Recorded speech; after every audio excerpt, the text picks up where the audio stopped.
Ils ont sans doute fait un bond vers un nouveau job ce mardi dans l'enceinte de la Colombière à Épinal, cadre du 4e stade vers l'emploi proposé par les agences locales de France Travail, ex-Pôle emploi. Tous sont volontaires et avec des profils variés, au chômage depuis quelques temps ou à la recherche d'une vocation. Ça faisait 4 ans que j'étais en intérim là. Avant, j'ai fait 12 ans embauché, mais ils ont délocalisé les machines en Pologne. Donc j'étais licenciée malheureusement. Et puis là, je recherche, ça fait 8 mois. J'étais sur une place, je devais avoir un entretien, finalement pas eu de réponse. Sûrement dû à mon âge, je sais pas. À la base, j'aimerais bien devenir gendarme, mais avant d'aller en école de gendarmerie, j'aimerais bien toucher à quelque chose d'autre avant. Dans la cuisine, j'ai fait un BEP, après j'ai touché un peu à tout, j'ai été dans la fibre optique et tout. Et je suis quelqu'un d'assez dynamique, qui aimerait bien trouver quelque chose qui bouge, quoi. Je suis en recherche d'emploi parce que j'ai arrêté l'école et après je suis partie en Angleterre en étant au pair. Là, j'aimerais découvrir autre chose, d'autres métiers parce que j'ai fait bac pro dans le commerce. Le principe bien connu de ces stades vers l'emploi, des ateliers sportifs en matinée, ici sous la direction de membres de l'Athlé Vosges, en mêlant anonymement les demandeurs d'emploi avec une quinzaine de recruteurs, avant de procéder à des entretiens individuels dans l'après-midi. Ça permet, on va dire, par le biais des ateliers, de voir un petit peu le savoir-être, les compétences des personnes, de voir qui se démarque, qui pourrait être un éventuel leader, ce genre de choses. C'est beaucoup plus simple en fait l'après-midi de pouvoir échanger et ils viennent plus facilement nous voir, nous présenter leur CV. On a enlevé déjà la barrière, on se voit plus, on se tutoie, on a partagé des moments plutôt sympas, ça rigole pas mal. Aller chercher un peu de dépassement de soi, c'est un peu aussi l'esprit d'équipe, c'est aussi c'est l'humain, quoi, le bien-être avant tout. Et puis voilà, puis avancer ensemble parce que tout seul on n'est rien. Allez, sur le 1. Les entreprises qui recrutent dans le secteur d'Épinal et plus généralement les Vosges sont nombreuses. Des collectivités étaient également présentes ce mardi, mais aussi l'éducation nationale. En fait, l'éducation nationale, il y a un arbre qui cache la forêt, c'est les enseignants. Et derrière, il y a aussi tous les métiers administratifs qu'il faut faire découvrir et qu'il faut valoriser.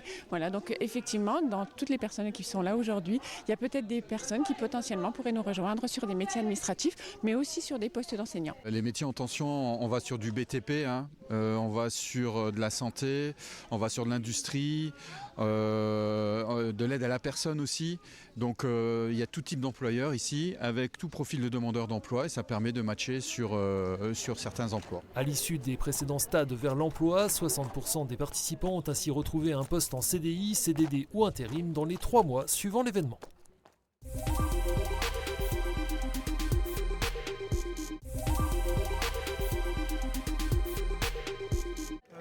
La poêle, cette poêle de cuisine surtout. Le truc de la cuisine, vraiment, c'est des trucs importants pour moi. Vaisselle, électroménager, linge de maison, il y en avait pour tous les besoins dans cette zone de gratuité éphémère, permettant à certains étudiants précaires ou non de s'équiper pour l'année. Comme prise, j'ai eu un casque, un protège-genou, un jean, des assiettes, aussi j'ai encore un catable noir, une lampe, une grande poêle, et là une petite. Des lunettes optiques, je pense. Il y a une ceinture de cache-nez, j'en ai pris 2. Un parfum, j'ai un plat, bon voilà, tout ça. Ce lundi matin, ils ont été une centaine à avoir passé les portes de la bibliothèque universitaire en quête de trouvailles. On avait reçu un mail par la BU et du coup je me suis dit que ça pouvait être intéressant parce que j'habite sur le campus et c'est vrai qu'en tant qu'étudiant on a toujours besoin de ces petites initiatives, quoi. Une initiative qui s'est déroulée dans 18 sites de Lorraine et qui a pu voir le jour grâce à de nombreux dons. On a fait un appel aux dons, il me semble, au printemps, auprès de la communauté universitaire, donc étudiants, enseignants, personnel administratif, et on a demandé des objets qui pouvaient servir à la vie quotidienne. La zone de gratuité aura de nouveau conquis pour sa 3e édition. L'opération devrait se terminer ce mardi mais pourrait continuer jusqu'à la fin de semaine si des produits sont encore présents.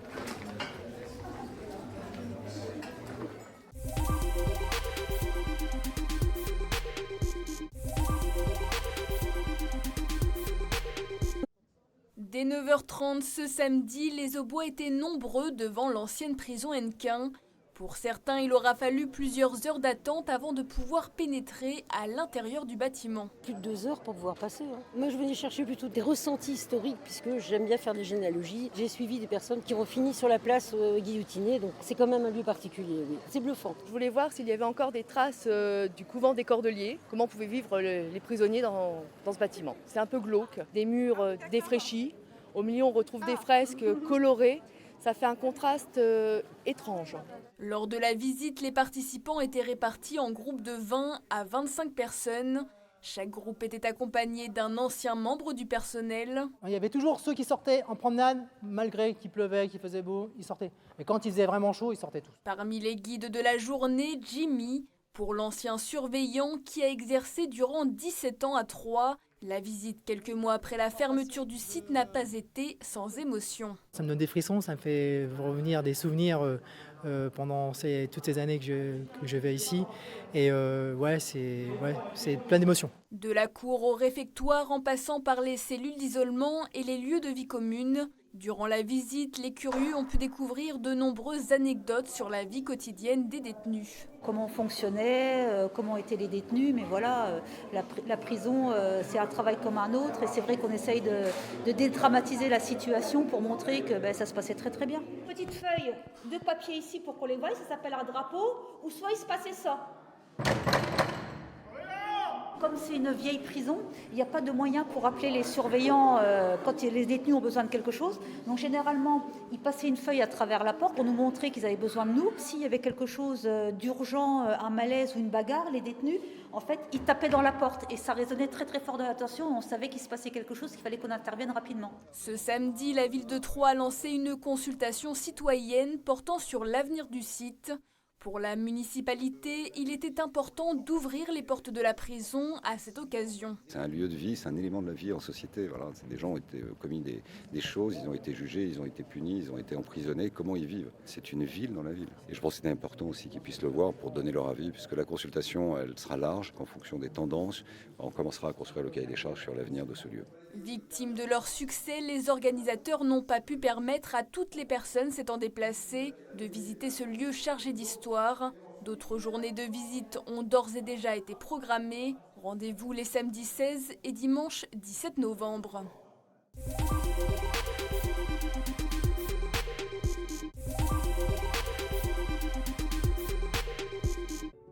Elle porte le nom d'une sainte qui, pour avoir refusé d'adorer une idole d'Apollon, aurait été décapitée sur ordre de l'empereur romain Julien, de passage à Gand.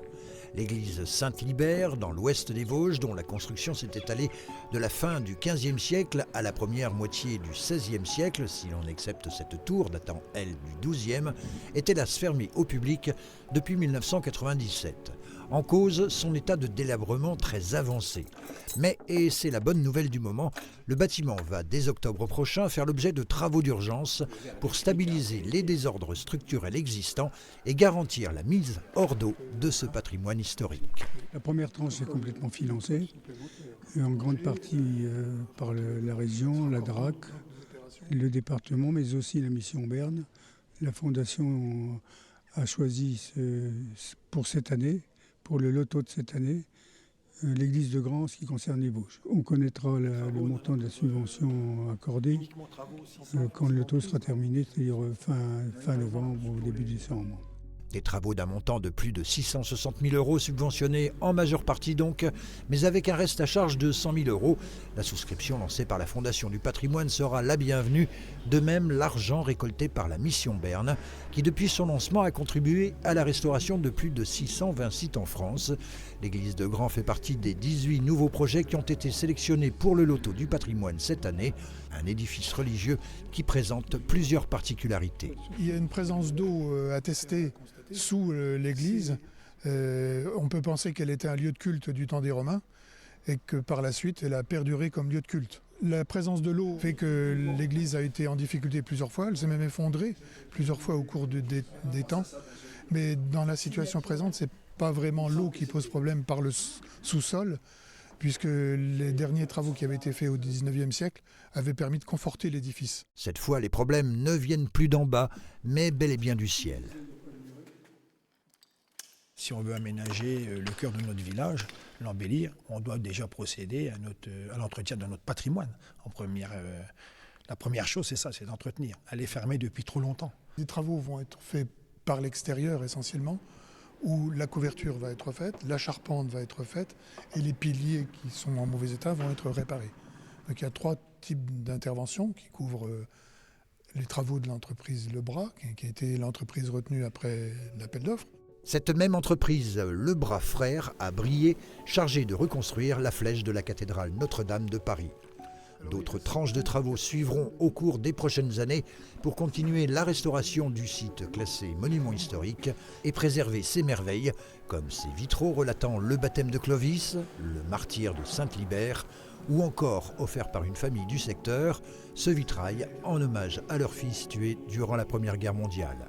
Des trésors que le grand public pourra découvrir ou redécouvrir lors de la réouverture de l'église fin 2025, début 2026.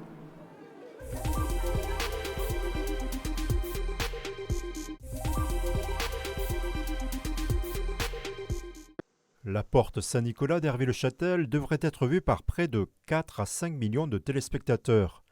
Le 12e épisode de la série Le Voyageur, diffusé sur France 3, mettra à l'honneur le département de l'Aube. Pour ce tournage, l'équipe de production a choisi plusieurs lieux emblématiques, dont 3, mais pas seulement. Dans l'histoire, on avait besoin d'un lac. On a lancé les repérages au lac d'Orient et on ne savait pas encore que le lac montait et descendait. Et après, on a cherché un village autour du lac. Il y avait cette rue magnifique. Il y a dans l'histoire des flashbacks. Du coup, il fallait qu'on puisse transformer ces boutiques dans ces années-là. Le régisseur a réalisé le repérage au printemps dernier. Il a découvert cette rue par hasard avant de solliciter le soutien de la commune qui s'est prêtée au jeu pour bloquer momentanément les rues, ouvrir l'accès à la salle du conseil municipal pour des scènes dans un faux bureau du maire. C'est le premier tournage à Hervé-le-Châtel.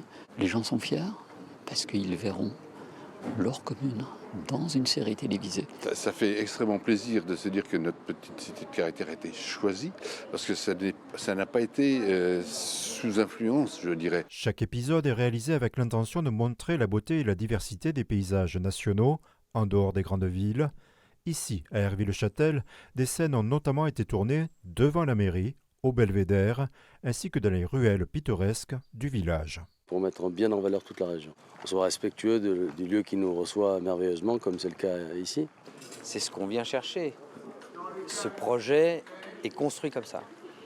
C'est une aventure régionale. L'intrigue policière, c'est un prétexte. Donc en fait, ce qu'on vient chercher, c'est l'âme d'un pays, l'âme d'un village, l'âme d'un métier. Mais donc justement, tout le décor, le village, les figurants, etc., ça construit ça, ce naturel, cette authenticité-là. Vous avez un magnifique département, une belle région. Surtout, on a découvert Troyes sur la première semaine. C'est une ville très cool, des bons restaurants, des beaux musées. Après, moi, j'ai grandi du côté de Dijon, donc je suis plutôt baignée déjà dans la culture, on va dire, est. Si la comédienne et metteuse en scène est d'ores et déjà familière de ces paysages, pour les figurants locaux recrutés en juin dernier, le dépaysement de participer à un tournage est total. Maquillé, coiffé, qu'il y avait toute une mise en scène, vraiment des choses très, très cadrées à faire. Oui, en plus ça fait marcher les locaux, quoi, les magasins, le tourisme. Et puis nous, ça nous permet de côtoyer ce monde qui n'est pas le nôtre à la base. C'était l'anniversaire de Monsieur Debrand, donc on a fêté son anniversaire avec lui. C'était vraiment génial. Une journée inoubliable. Et je redemande. Le tournage se poursuit dans l'Aube jusqu'au 4 octobre, avant une diffusion prévue l'année prochaine.